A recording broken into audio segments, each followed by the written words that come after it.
Drahí piči a pičky, ako končí pozemská púť každého svedka Liehovovho, sme si vysvetlili minule. Avšak to platí len pre jeho telesnú schránku.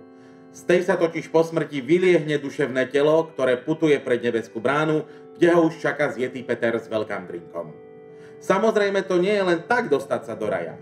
Aby Liehovista dokázal svoju pravú vieru, čaká ho pred vstupom do neba ešte Boží súd.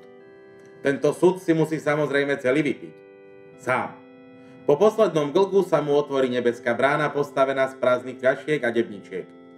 Tu sa stretne so všetkými svojimi blízkymi, ktorí ho predišli do večnosti a dávno sa upili na smrť, avšak pokračujú v pití, pretože teraz pijú s Liehovom a s jeho synom Liehusom Špiritom, ktorý ako jediný nikdy nemal poopičné stavy, pretože nikdy neprestal piť.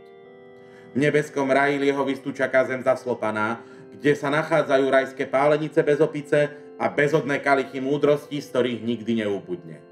Tu tečú večné pípy, krčmárka chodí k stolom pravidelne a kalčeto je zadarmo.